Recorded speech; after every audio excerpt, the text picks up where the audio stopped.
The Alternative Dig Talk. Real issues, real talk.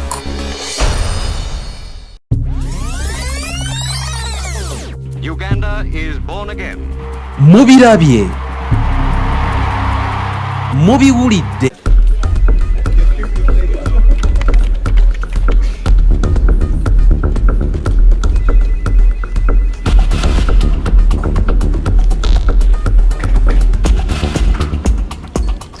Are you guys ready? Okay, let's serve Uganda.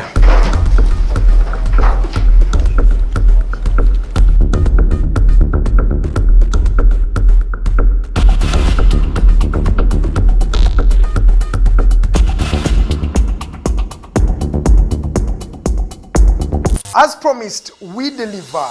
We are redefining the social media narrative, asking tough questions and holding your leaders accountable.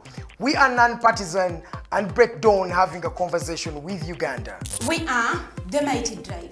We hold debates that give you viable solutions. We bring to you people that you've always wanted to listen to. We are gender sensitive and give space to the unheard voices. Not forgetting the quote of the day. We are live on our social media platforms, The Alternative Uganda on Facebook, YouTube and Twitter from Monday to Friday, 7 to 9 a.m. Don't miss the debate behind the wheels and studios. I am Edgar Matthew Karuhanga And Princess Luwedde Lilian. Expect in-depth analysis, credible, factual and authentic information. We are the Alternative Dig Talk. Real issues, real talk.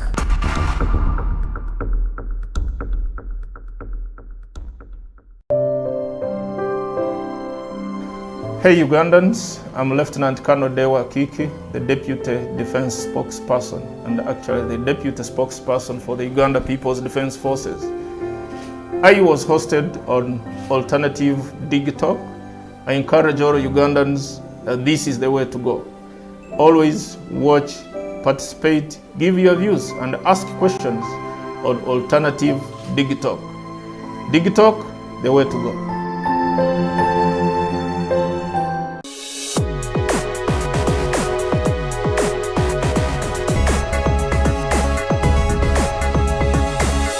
The Alternative Dig Talk. Real issues, real talk.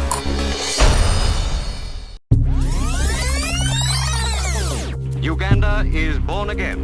Mubirabye. Mubiwulidde.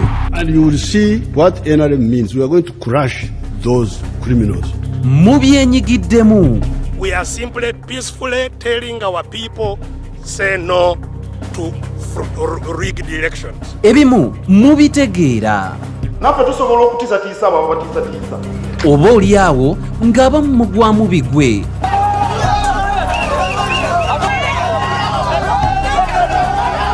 Byabaffe byava ku ki? Era kyova olaba baatukolera ne constitution esinga obusiru mu nsi yonna. Bino n'ebirala birindirire buli lwa Sande okuva ku ssaawa 11 okutuuka ku ssaawa 1 ey'akawungeezi. Buuzako na Jamusizidde okubanga mutulaba program eriiso ly'omukulu nze Omumbejja Luwedde Lilian okubanga ate angi basusuutulira. N'olwaleero tugobye bumale okubanga ate tweyongera okuwoomerwa emboozi ya Honorable Kanyomozi era nga munange tugenda kubanga tugiwunzika olunaku olwaleero. Mwebale nnyo mwenna ababadde naffe mu lugendo luno kubanga tuluwunzikira. Mwebale nnyo mwenna ababeerako abakomentinga ebibuuzo bye mubuuza ebyo byonna tusobodde okubanga ate Honorable tubimubuuza ebibuuzo bibadde biyitirivu naye Honorable byonna tubimubuuziza oba oli awo ne bitasobodde kubanga tutumubuuza agenda kubanga abituddamu olwaleero nga tetunabuuzika lugendo lwe. Mwebale nnyo mwenna abatulabira mu ggwanga Uganda n'ebitundu by'eggwanga ebyenjawulo abawaayo data ne mugamba nti ffe tugenda kubanga ate kwe tuli nnyo abasharinga nammwe mbabuuzaako mukola kansuso nnyo era kyemukola kyamaanyi nnyo temujjangu okwo. Mu bufu bwe bumu bwejagalira okubanga ate mbategeeza ku Praise Property Consultants abakugamba nti gwayagala okubanga ogula ettaka oba oyagala kuzimba nnyumba oyagala kubanga ate mwenange ogoba ku nsonga za kyapa n'ebirala bingi nnyo ate bye bakola osobola okubanga ate obafuna ku nnamba zaabwe ez'essimu 0706 147 006 oba 0783821918 babeere nga ate naawe bakukolako wonna wooli gwali ebweru osobola okuba nga ate obafuna. Kansoke nyandirize Honorable asooka alamuse kuba tulaba tutandikirawo wennyini nnyini okuba nga ate tuwoomerwa emboozi ye. Omanyi emboozi ngezino fe abavubuka bwe tuba nga ate tuziwulira tufunamu bingi nnyo ebyokuyiga, tweyongera okumanya oba n'okugula amatu gaffe n'amaaso gaffe okulaba ku biriwo ate nga batuwuliriza ne ku bakulu nga batunyumiza biki ebyaliwo. Kansoke mwanirize alamuse kuba tulaba tutandikirawo wennyini nnyini. Honorable, tusanyusa okulaba n'olwaleero. Nze nsinze ate nsanyuse nnyo okubalaba nga mukomyewo ku Sande eno. Abanaffe gye muli nkuluke bombs n'ebirala ebituliwo kati byatulumbako ne byeraliikiriza eggwanga, ate byeraliikiriza ate birina problems ez'abantu baffe bwe babeera. Nalabye ebifaananyi amaaso gagenze n'ebirala. Kitalo nnyo ku lwaffe abantu b'e Uganda. Tuli mu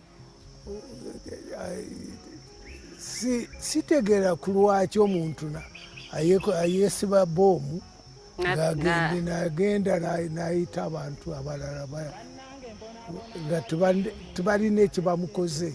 Tugenda kuba tubyogerako mu maaso awo Honorable, naye nga tusanyusa okulaba.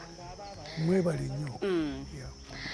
Okay, mumuwulidde bulungi nnyo Honorable Kanyomozi. Tugenda kuba tutandikirawo mu episode yaffe gye twasembayo okunzika ate yatunyumiza olugendo lwe bwe yali omubaka mu Parliament ya East Africa, era nga byonna yabyogera, byonna bye yakola yabyogera bulungi nnyo. Oba oliawo Honorable agenda kuba tubulira ku katono nnyo ku biki bye twasobola okwogerako mu episode yaffe yasembayo, oba oliawo wejjukanye wetwakoma, then ate tutandikira wennyini paka wetugenda okuba nga ate tuwunzika. Honorable, a small recap of what we talked about in our previous episode. The recap is what we talked about. I was talking about the possibility of the East African community expanding and being bigger so that we get a better voice in the Committee of Nations. That one is very, very crucial.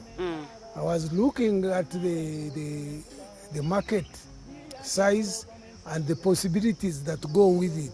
If we have a bigger market, we can have our own production increased, and it will impact employment, it will impact incomes for the citizens of this region. I was looking at the politics of it and saying that we would be saving if we have a united East Africa, and based on the understanding that it is people-centered and it is working for the people. Okay. I was looking at the issues relating to the leadership, that we don't need, especially representation outside, that we would be more effective if East Africa sent a delegation to the World Trade Program, the organization, to the United Nations, to UNCTAD, to the European Union as a single unit. We would then cover all the areas easily. You can imagine the few people who went to the CAP 26. They were divided. That was and they wouldn't. I'm sure they didn't cover the committees of where the major decisions were being taken. They couldn't. Uganda, if it sent 10 people and there are 20 committees, that won't be adequate. Unless we are coordinated, we can have a better impact when we are coordinated.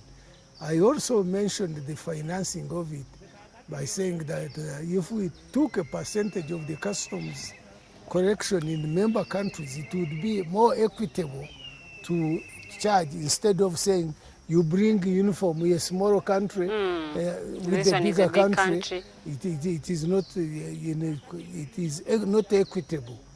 I also mentioned that the politics of those going to represent us and lead us need to be coordinated so that people on the basis of their beliefs and ideology could be in political parties here and Kenya, Tanzania, Rwanda, Burundi, and make a similar thing as happens in Europe.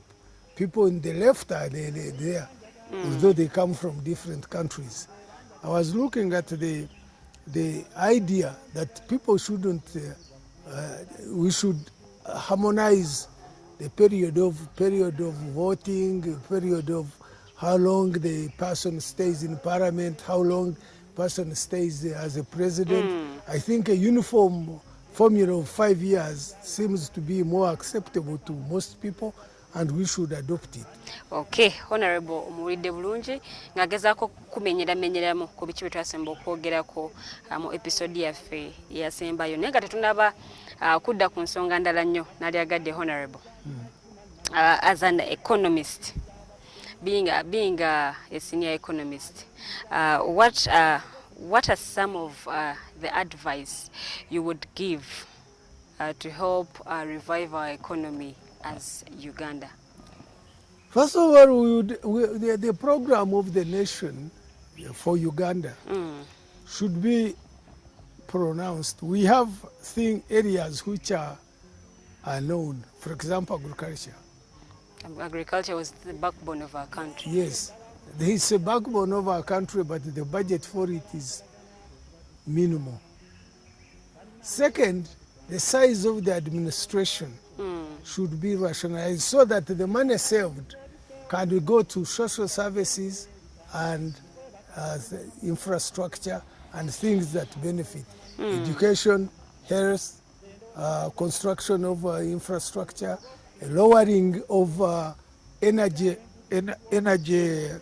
availability, so that it becomes easy for people to have things to use. Third, we should, if that rationalization is done, people would be deployed in the productive sector.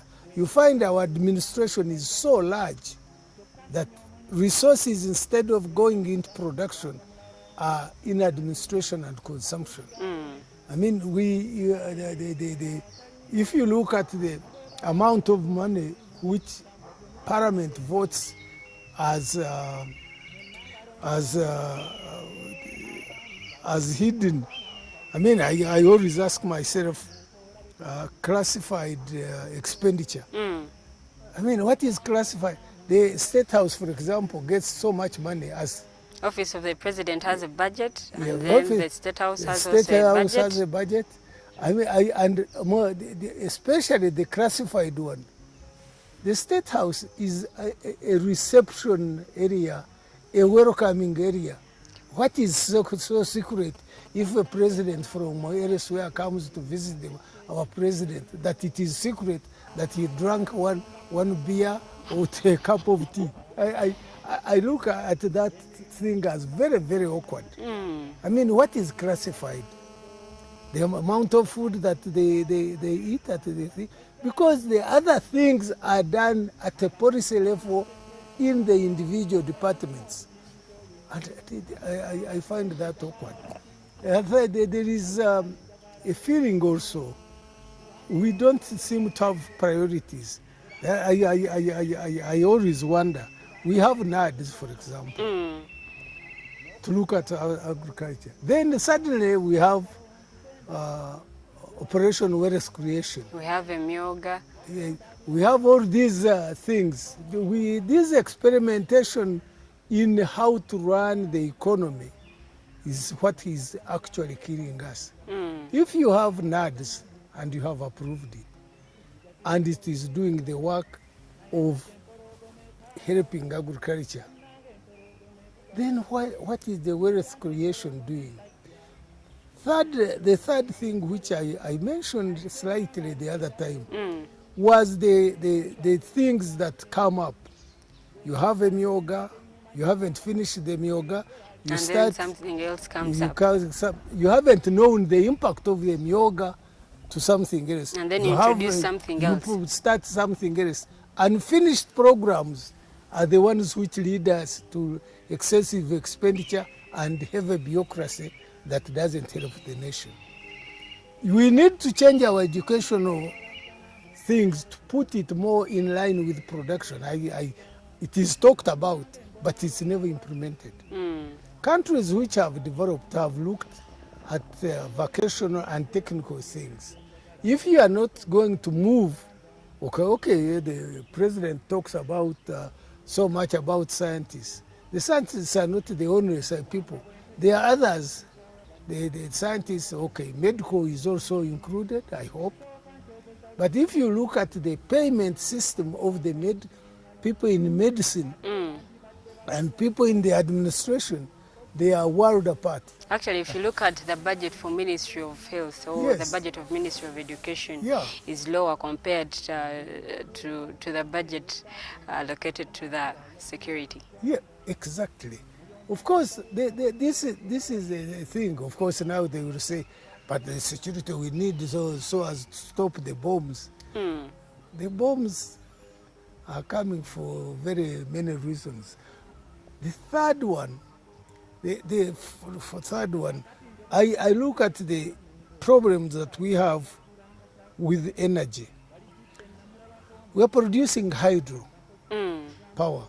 And the good advantage is I worked with the UEB for the period of 5 years and was able to know what goes on a bit. Our energy unit production of energy here is so high while we are using a resource which nature has given us. 1,000? Yes. I don't know why.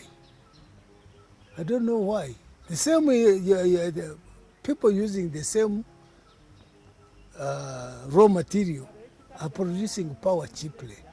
Why is ours so high? The same applies to the roads. We don't have heavy mountains that we have got to dig roads. Yet the kilometer cost of a road in Uganda is so high compared to others. Actually, we are going to start paying for express. Whoever uses it, you have to pay certain amount of money. Tolls are always there. Tolls are always there in most countries. You pay for when you use the road, but how much are we going to pay? Who is going to use it? Now the borders are out. Look at another thing which you need to look at: the problem of having the country with no public transport system at all. The roads here get clogged. A person gets up, other people actually avoid getting up early to go to the office because they fear the roads are what? Clogged. Who are clogging them? Borders, individual vehicles. We have no buses, we have no trains, we have a country, a town like Kampala, which is over 4 or 5 million people at height at noon, and has no transport system. How people, you go in the traffic, you are frustrated, and you get home, you get in the office when very tired already. You end up reading newspapers and waiting for lunch. After lunch, you come back. You now start thinking of going, you are going to spend, you go home, you are all worked up, your children, you are messed up, you are not happy with even the children and what have you. You get tensed up. You're not productive. You are not productive in the office. You are not even productive at home because you are miserable after you have had, these things need to be sorted out. But Honorable, we also have a debt burden. We also have a debt burden. I was going to come to that. We are borrowing. Yet, an example which we should look at is Magufuli. The late. And the way he was trying to move Tanzania. why did he manage in those 4 years or 5 years to move in that direction? And yet we have been here 30 years with the same leadership and we can't move. Why? We need to ask ourselves. The arrangement also, the money going to the countryside. You say we decentralized. You know, say about 70% of our economic activity and revenue earning is in this small place called Kampala or the city. In the countryside, it's not there. Okay, we have made cities. I mean, some of them with the 3 streets. You ask yourself, are we really serious? Would they add city? In my place where I come from, the small town, we have only one road going to Rukunjiri and going everywhere. We are called a town council. And Ntungamo is a municipality. All these are losing meaning. The municipality, the town council, the they cities. They are town council, they are cities. But you ask yourself, what does it add on? Because once you have them, you are creating a problem. You have a mayor, a road mayor, you will have... RCC, you have now RCC. You are creating a bureaucracy which is meaningless and which is not supported by... Our country is also growing, Honorable. Don't you think so? It's that growing. We need to have these cities, the municipalities. The cities will come when they will come, or not by the pronouncement or proclamation. What is a city? A city is a big thing. Or maybe unless you say, what is in a name? A rose is a rose by any name. It is, you become a city, at least when you have the population to support you. The population is not there. Some of them are less than 50,000 people. Some of them are there. So it is, the administrative budget is too big, and this budget is only supported by money borrowed from outside, which is also put in sectors which are less productive. We have another issue, the issue of looking at we have zoned the country, but we don't follow it up and say, this area is going to specialize in this and this and this. The zoning becomes meaningless if people are not going to follow a system of production. If we said this area is good for this and we are going to produce this and this, it would work. The other thing which we need to look at is the institutions. We had developed a cooperative movement. We came and smashed it. What happened? There is no voice there is no institution where the ordinary person who produces can say, this is how I'm going to work. People middlemen come and sweep everything these small people have, and they are helpless. It's not there. Then there is no country, let me tell you, there is no country where the state doesn't help the industrialization and development of sectors. Even in Japan, these Toyotas and what have you, they depended on their own government to move on. For us, we went to the extent of saying government has no business to be in business. We were wrong. As a result, let me give a simple example that I know. Cotton. Who is handling it? Coffee. Who is handling it? Tea. Who is handling it? The industries which we had started, which actually allowed vertical integration. You knew that the cotton would come, cotton would go eventually end up either in Naitiri Jinja or Murko or here in people who are making shirts here. Those are all gone. They are not there. Or the people who took them on take their money where they come from. So what actually has happened? Yes, now we are trying to restart them. The airline was closed. Suddenly we have realized we need an airline. It has come back when worldwide competition is so high that even the nations with bigger budgets cannot run. You know, the Belgium had to close its Sabina. Italy had to close Alitalia. And South Africa is on its knees trying to run the other one. So why haven't we seen these things? But there is a solution to that. If those which are like in tourism and what have you, if we went back to East African community arrangement and had an airline which takes on the whole of East Africa, it could work. But we haven't done that. And that's the thing I talked about last week of how the community can bring something positive.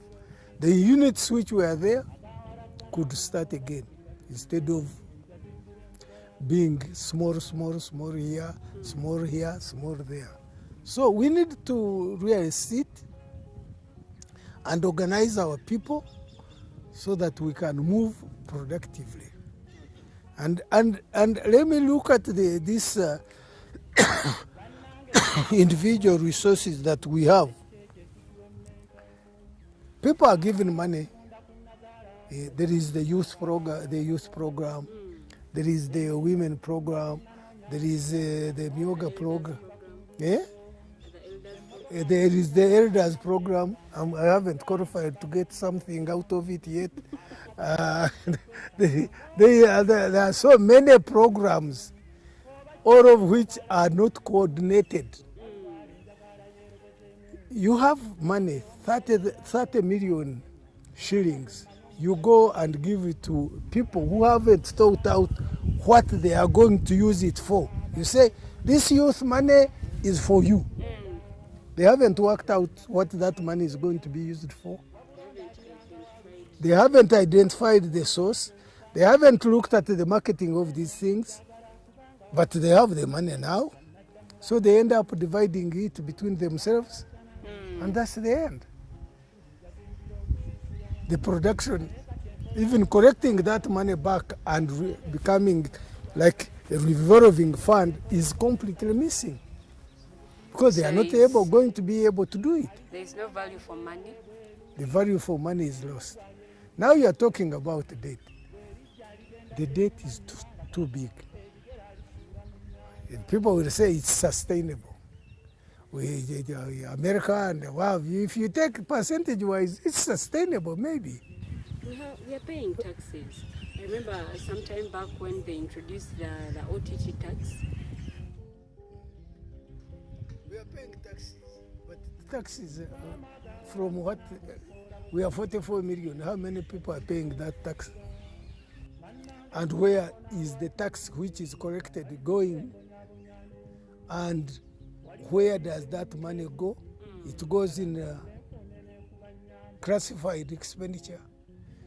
Of course, part of it goes in security, in the state house, the administrative structure. I will take a district.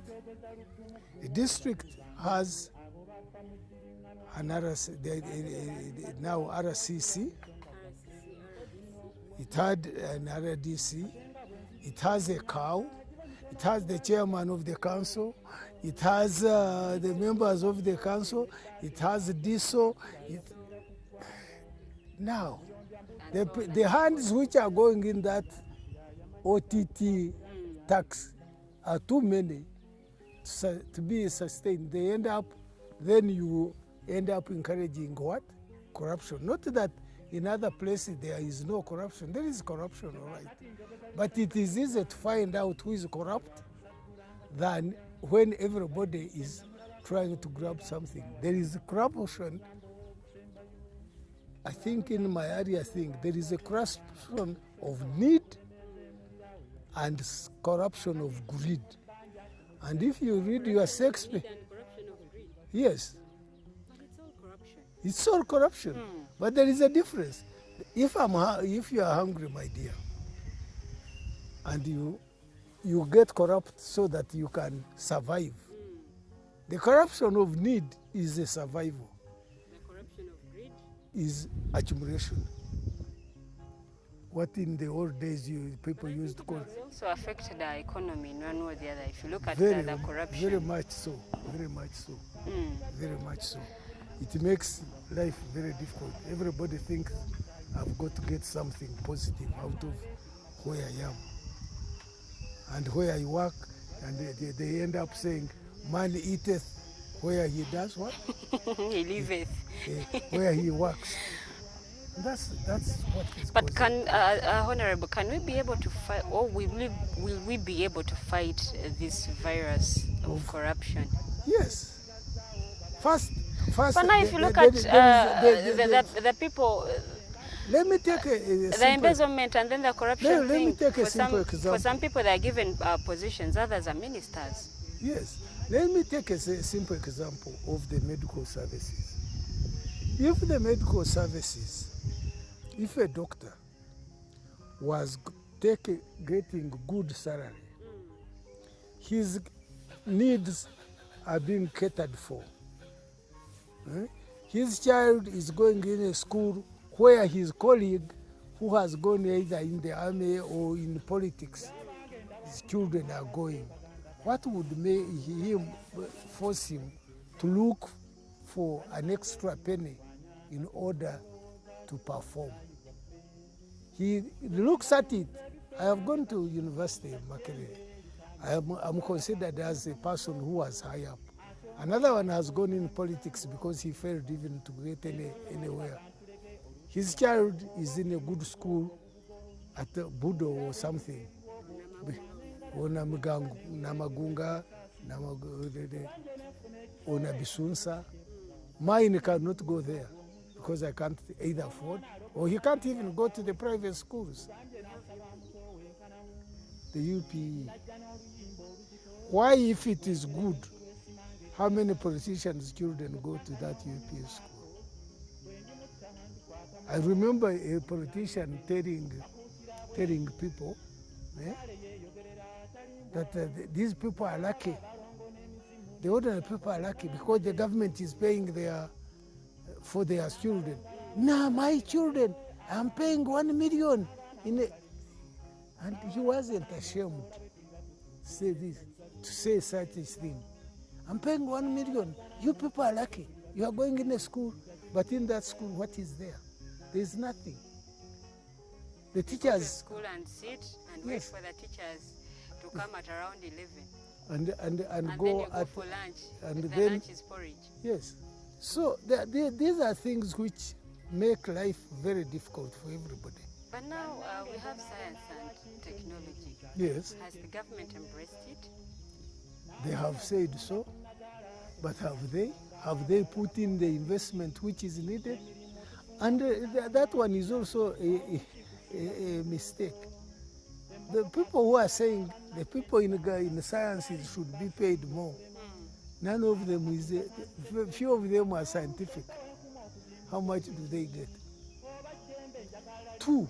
Actually, sometime back in time, doctors were striking. Yes, 2. What do they expect? Unless they are going to change the whole thing. What we should do is change our curriculum. Emphasize these things, then the rest would be easier. Look at Germany, look at Japan, look at some countries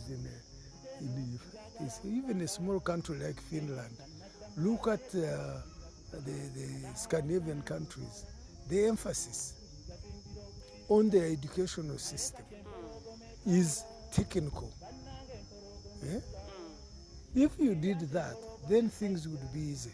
Secondly, if you are at a lower level of development, they putting people together, creating things they will build, having factories, having institutions of that nature will make things easier for everybody. If I'm working in Naitiru, where Naitiru used to be the one producing and the companies giving me a house, is paying part of my fees, is doing all these things. Why would I not feel that I have got to push for this thing to survive? People, they tell you, we need to teach people to be patriotic. You become patriotic for the nation from what the nation is doing for you. You don't become patriotic when you are yawning every other hour. You have a value for the nation because it is looking after you and your family. You don't take the words, people will be patriotic. They are patriotic because they have a lot to lose because of what the country is giving them. Yeah. Honorable, let's look at politics. Mhm. How best can you describe Uganda's politics? I don't want to use the word dirty, but I think the politics has become completely an economic proposition, a money-making business. People go in politics, even sell what their little houses, with the hope that once they get there, they will be able to do what? To get money. To get money. It's like a business now. It's a business.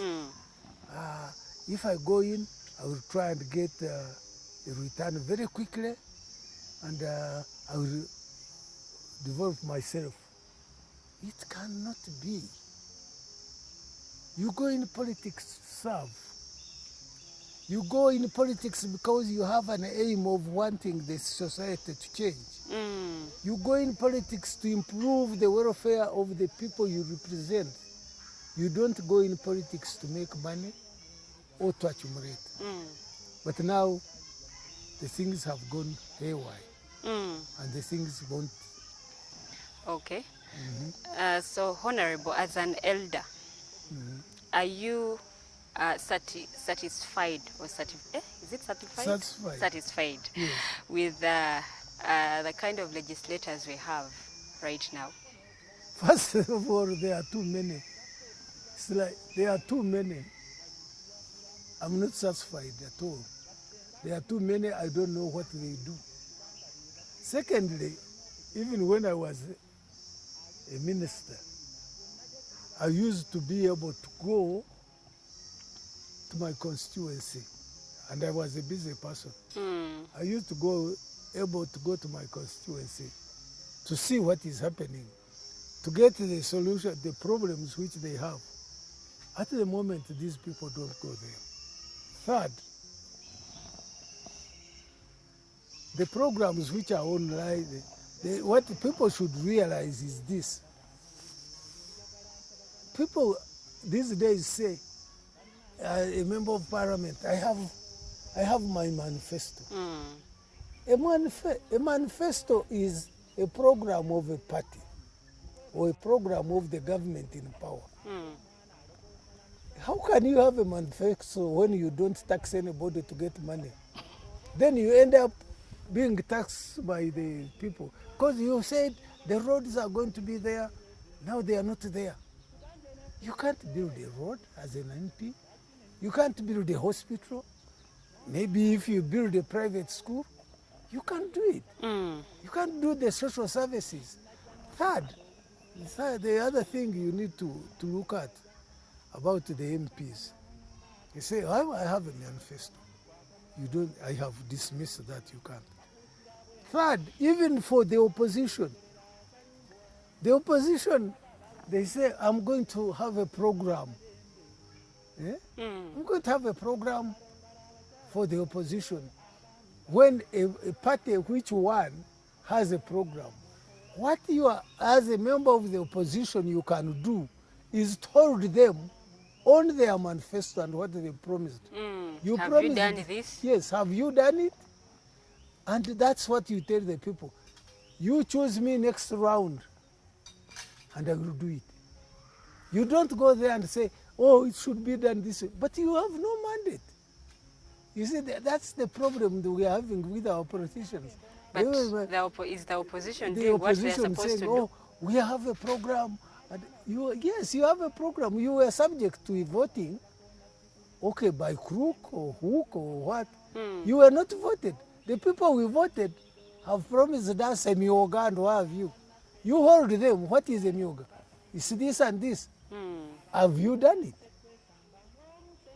And you tell them, if they haven't done it, next time, if it's free and fair, next time you vote for me, what I will promise, I will do. But for the opposition, their main aim is to oust Mr. Museveni out of power.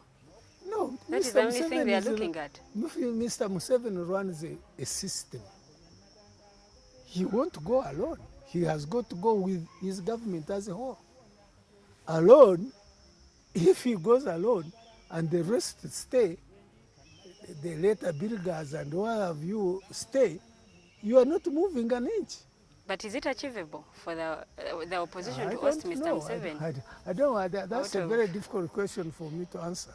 Because what has happened in this country is that governments don't go because of elections. Governments have been going because of armed people. We have never had a transition from one party to another. People have been pushed out. So it's not, yes, it is possible.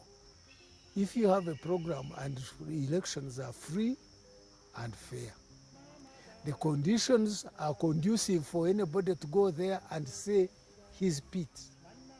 The people who are running the elections are as independent as they should be. You cannot say the Electoral Commission is independent, selected by a man who is also standing. Do you see? Who can sack the people in that independent commission at a drop of a hat? You take your hat, you are fired.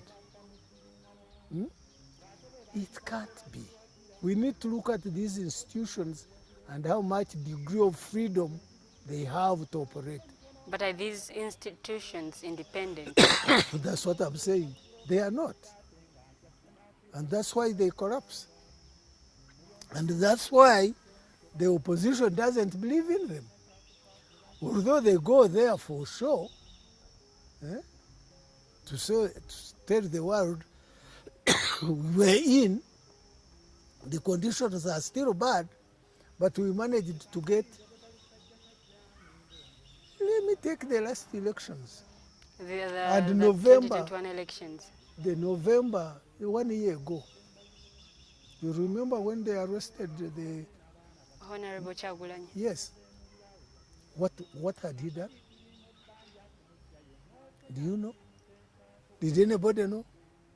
But he was arrested. He was making rallies. He wasn't following the wasn't COVID-19 guidelines. Who wasn't making rallies?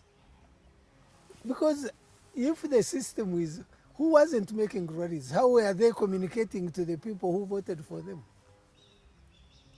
Did you know when they selected the members of parliament for the government party? Didn't you see any rallies? The NRM Kamyufu. You have given it a name. Wasn't there rallies at that time? People using the churches, using the what? So the reason the system has got to be fair to all. 1 year ago, we lost more than 50 people shot. For what? Have we got an explanation yet? No. The police said that some bullets were shot were astray. They call them astray bullets. Why do you have to shoot them? You use ammunition. Were those armed also? They were shooting at you and you were replying? No. Somebody would say they were throwing stones. Are stones like bullets? No, there are so many, my dear. There are so many problems which we need to look at. We need to make conditions conducive for everybody to participate and participate fully. And if we are going to participate, let's rationalize how many people are going to be in parliament. Let's rationalize how many people, how long will a president stay in power. Let's rationalize and say, how much are you allowed to spend, like in other countries, on elections? Then you can move.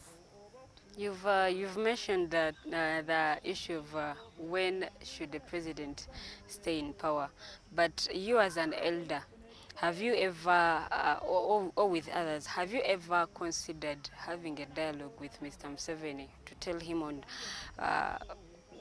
his retirement, on when he should transfer power to some other person? I thought the Constitution told him that.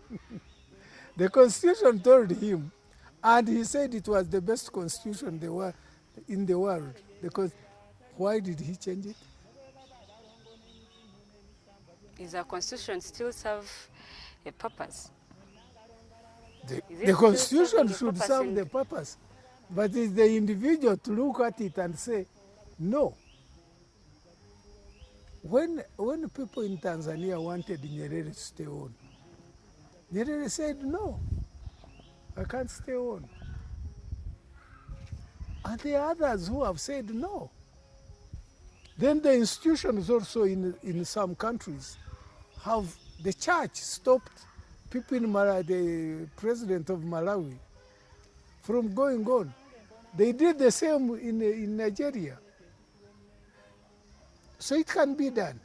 But it can be done when conditions are either, you see, as they say, revolutions don't want matter.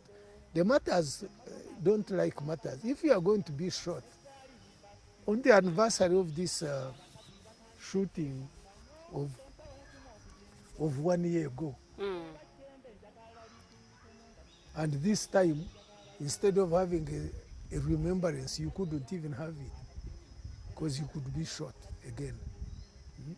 If you are going to face a situation like that, how are you going to then change the institutions? Unless those in power, and they will resist. Because as Shakespeare says, the appetite increases on what it feeds on. You have been feeding on, and you will not want to get out. Or you will think that if I get out, I will have a problem. People will bring the dirty things that I have been doing and arrest me. But you can always have amnesty. You can always forgive and forget. The people who in Kenya, who when they faced Moi and Moi got out, he didn't stand. He had the Uhuru project. It didn't work. When he got on, people left him untouched until he passed on recently. So it can be done.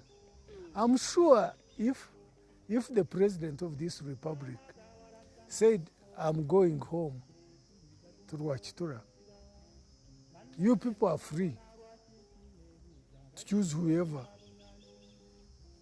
people would do that. There will be people, though, who will tell him, no, you can't leave us. You have got to stay on. If you go, all the things you have achieved will go. Then your others will ask, what have you achieved? And it becomes a problem again. So he says, but he is mortal. One day he will go. All of us will go. And we haven't seen the resurrection of people who have gone coming back. Even Jesus has failed 2,000 years. He hasn't come back yet. We are waiting for him. I don't know when he will come. Have you heard when he will come? Eh? He's coming soon. That's what we read from Yes, so the Bible. he is coming soon. Well, how soon? So let's not go into that. And when he comes, he's going to look at the Christians. What about the Muslims? What about the Hindus? The Buddhists? Would he come for them also? They still have time to change. But let's not go into that. Honorable, we've heard of politics of ethnicity and family. Mm-hmm. I'll give an example of Kenya that has the Kikuyu, the Jalu, and then they're called the Luya. The Luyas. Yeah. So are you seeing that kind of politics come in?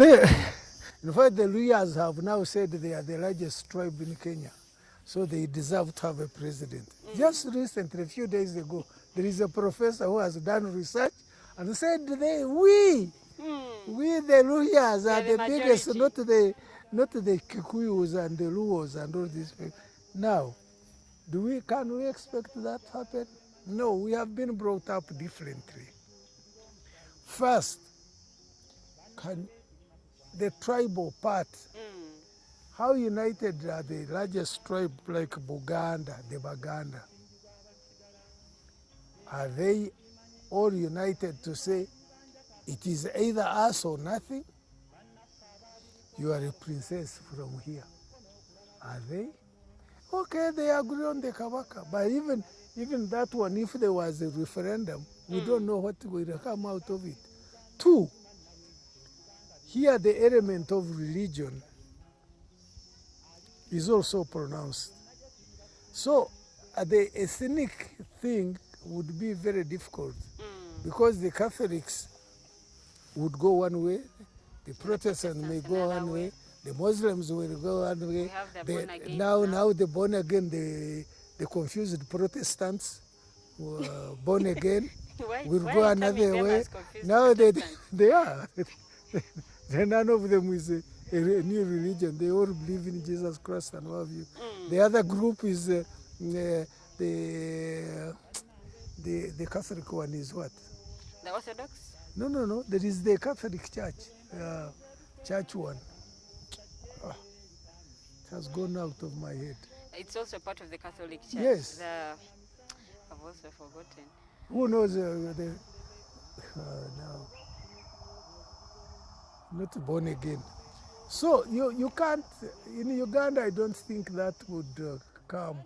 But people will try it because I gather now people are saying when the president goes, his son will be the president, next president. It can be done. We've heard of the Mohozi project. Yes, it can be done, but people have forced it. In Togo, when they pushed off Olympio, the fellow who followed was from followed the father. Kabila has done it. There are other, I don't know, Bongo. There are other people who have done it. But it has not improved the situation. Like father, like son. It does not, for the Ugandans, ordinary citizen, inheritance of power, because your father was the president and you are going to be the president, hasn't worked. Even in Kenya, the president whom they think has done most for Kenya was Kibaki, and he wasn't the son of who? Okay, he was a Kikuyu, all right. He wasn't the son of Kenyatta. Even Kenyatta's son admits Kibaki did a lot for the country. So a freedom to choose is the one which gives you the best result. But with the people, the only thing that has smeared or got in a bit was the feeling of north, south. The Bantus against Nilotics or northerners. That's what has been there. And I can assure you some people went to the bush to get rid of northerners. They got rid of them. They didn't get a damn thing out of it. Maybe And the Northerners wanted to reassert themselves. We ended up in 20 years war. You know it. Yeah. Honorable, before we close, are there any specific achievements for the NRM government? Are there any specific achievements? Well, they have been in power for more than 35 years. I don't know whether that is an achievement. They have, the one thing I admit, the soldiers of this nation, although they may be having weaknesses here and there, the soldiers of today are different from the soldiers whom we had before. I'll give you an example. People who are in some of the leading positions in the army, you can sustain an argument with them. You couldn't sustain an argument with Basilio Okello. It wouldn't work. It wouldn't work. So we have an educated army now, which, if given direction and a bit of nationalism, can see the problems this country faces. And not be insular and say, but if our man goes, what will happen? If your man goes, you will be there to continue what you think was positive from him. So that is what I can say. Secondly, you look at the development. This country, in order to develop, will have to take a more nationalistic position and look at the nation as a whole. People criticize Obote a lot, but let me tell you, as a person who worked with him, if you leave the fact that he removed the monarchs and kings and what have you, I think Obote looked at this nation as a nation. Because I think I look at it from my own point of view. At the time, the cabinet of Obote in Obote too, Ankole, nearly everybody who is anybody who was in parliament was in it. We had the speaker, we had the minister of this, and even the first one, if you look at the people in Uganda saying, oh, the Northerners, if you look at the people who were in the Obote's cabinet in the first government, Minister of Health was in Uganda, Minister of Education in Uganda, Minister of Finance in Uganda, I can go on. The head of electricity in Uganda, head of UDC in Uganda. If you do that same now, you would faint. Honorable, we are going to close it from here today, and this is our last episode. But I have a question. Do you have, amongst your children, do you have any that has followed your footsteps? No. Why? Because they don't know how to cheat. Your closing remarks, Honorable. I'm very pleased that you people gave me an opportunity to discuss these matters with you. I hope what I have said will be useful to some people, and I'm very grateful to you and your group for having bothered to look me up. My closing part is to hope that Uganda can also have a transition which is not military, which doesn't cost us lives, as has been the case hitherto. Thank you very much, Honorable. Thank you. Thank you so much. Mwena ababaddeko okuva gye twatandikidde paka wano wetuwunzikidde olugendo lwa Honorable Yona Kanyomozi ate mukoze omulimu gw'amaanyi nnyo abakomentinze abasharinze tweyanzisa nnyo tweyanzeege emboozi ye wano wetugenda okuba nga ate tugiwunzikira omulundi ogujja tujja kuba nga ate tufuna omukulu omulala ate naye ayongera okutunyumiza ku biki ebyaliwo kubiriwo na biki ate byetusuubira okuba nga biberawo. Nze Omumbejja Luwedde Lilian kambagalize okubeera obulungi tusinkana omulundi ogujja mweraba. Uganda is born again. Mubirabye. Mubiwulidde. And you will see what NRM means. We are going to crush those criminals. Mubyenyigiddemu. We are simply peacefully telling our people, say no to rigged elections. Ebimu mubitegeera. Naffe tusobola okutiisatiisa abo abatiisatiisa. Oba oli awo ng'abamu mugwamu bigwe.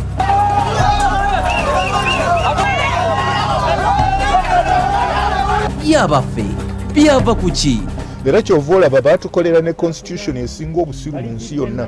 Bino n'ebirala birindirire buli lwa Sande okuva ku ssaawa 11 okutuuka ku ssaawa 1 ey'akawungeezi.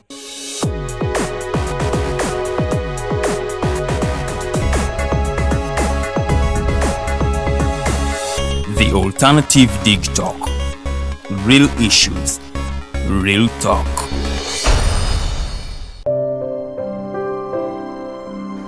Hey Ugandans, I'm Lieutenant Colonel Dewa Kiki, the Deputy Defense Spokesperson and actually the Deputy Spokesperson for the Uganda People's Defense Forces. I was hosted on Alternative Dig Talk. I encourage all Ugandans that this is the way to go. Always watch, participate, give your views and ask questions on Alternative Dig Talk. Dig Talk, the way to go.